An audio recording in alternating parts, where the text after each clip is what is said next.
You know, the sight of this man just disgusts me. I mean, with all the presidents that retire, this one, Barack Obama, refuses to retire. It wouldn't surprise me if he had a camper outside the White House just so he can continue to crossplay as president. Now he's in Toronto, Canada, meeting with their politicians. Barack Obama, you're not the president anymore. We don't need you going around talking about any foreign policy in regards to the United States because Trump is our president. I mean, can we get this man charged with for violating the Logan Act? He's clearly violating the Logan Act, clearly. But we all know Barack Obama is above criminality. I mean, here's one criminal that just skates through with all the shit that he's done. I mean, go somewhere and sit on a beach with your agonizing wife so that she can tell you how agonizing it is to be a former first lady and how oppressed she is and how angry she is of being so privileged. Go talk to her. But we're tired of seeing your face. You have done enough on the world stage. If I see one more person from the media or a content creator talk about how what is happening in Virginia, Tennessee, Louisiana, Alabama is a loss for the Democratic Party, I'm going to lose my mind. Democrats need to do, they need to go to New York and get those extra seats. They need to redistrict. They need to redistrict in a couple of states, in New Jersey, Illinois, Maryland. Redistrict, get your 10 to 20 seats, and then we will get the oversight that we do need because the Republicans are not playing fair, and now it's time to meet them where they are. Yes, you might be wondering why Democrats are furious like this. Take a look at this. Polling market, Republicans search past Democrat in Senate midterm odds projected to remain in power. These people are saying this like a nightmare. If you've been following this channel, I recently posted a video where these people are seriously considering to take a decision that will put down everything. But I think this poll serves as a big-time reality check for Democrats, and that is, it ain't over yet, especially with the redistricting when we look ahead to the 2026 race for Congress. You would have thought that the Democrats' lead would expand on the generic congressional ballot. It didn't happen. Look, in March, Democrats were up by 6 points. Look at this now. Democrats are up by 3 points, and I want you to note the yellow lettering. No clear leader. It is within the margin of error. So despite all of the talk about Donald Trump's unpopularity, the fact is Republicans very much remain in the game when it comes to the congressional midterms, which are occurring in, 6 or 7 months at this point? Yes, and don't call me Shirley. So a lead of 3 points in the generic ballot test here. Does that get the job done? No, it might not actually get the job done. And I love any reference to airplane, I will say, and Leslie Nielsen. Look at this. Okay, take a look here. Democrats in the National House vote margin. According to my estimate, what they need for control with redistricting in terms of the national popular vote is somewhere of a win between 3 and 4 points. What's CNN's current poll with no clear leader? It's a 3-point advantage. If this were, in fact, the actual result come Election Day, the race for Congress, the race for the House, would be basically a toss-up. And that is why the redistricting efforts that have been happening are so important, because before the redistricting happened, Democrats essentially just needed to win the National House popular vote in order to win control of the House of Representatives. But now, with the redistricting, their ladder, they have to climb ever higher, and a 3-point win may very well not do it. This is well within the realm of possibilities. Could be Democrats take back the House. You know, if Democrats outperform the CNN poll by a few points, they take it back. But they could underperform as well, and that would be big-time trouble. As I said at the start here, this game is most certainly not over. Republicans very much in the race for the House of Representatives are in that game. All right, and I was saying, the president's approval on the economy. The president is just 30%, 70% disapproval. Those are, I think, the worst numbers he has ever had. But if his numbers are so bad, then why aren't Democrats benefiting? Yeah, that's exactly it, Johnny B. Look, we talk about, economic approval rating for the president. We talk about the net approval rating among registered voters. If we look among registered voters, the net approval rating, he's 36 points under. Where to go? There's no way Republicans could possibly hold on to the House. But look at this. Which party is trusted more in the economy? It's a tie among registered voters. Just because Donald Trump is unpopular doesn't make Democrats popular. These Democrats are not hiding it any longer. Taking a look at Ro Khanna, the next Democratic White House does not need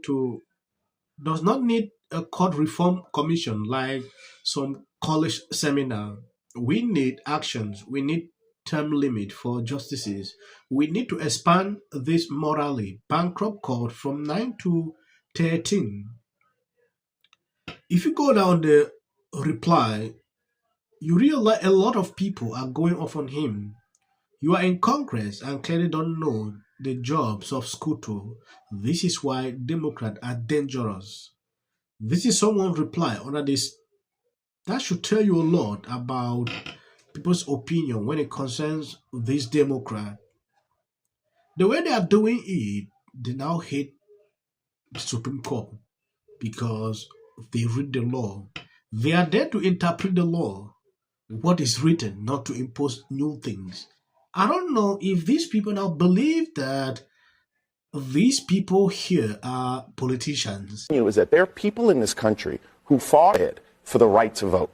Don't be a dick. Just understand. Okay. Bakari, just please. I'm not understand. A dick. I'm pointing something out to you. The Constitution is being upheld. Do you have a problem with that? Do you have a problem with the Constitution of the United States of America? Bakari, I'm going to. In the case of Louisiana, they didn't have a choice. The Supreme Court said their maps were unconstitutional. They had to redraw it. And so what they chose to do was I think what they'll choose to do is move the House back to the fall, and they'll leave the Senate primary in place, which is actually happening right now. So I get the argument about a little bit of confusion for voters. I mean, around the edges of congressional districts, you're always going to have some areas where, one person on one side of the street, one person on the other. I live on the very western edge of a congressional district in Kentucky, in fact. If I might respectfully debate Bakari on this for a moment. Taking a look at what CNN actually did here, CNN just came right out and said it.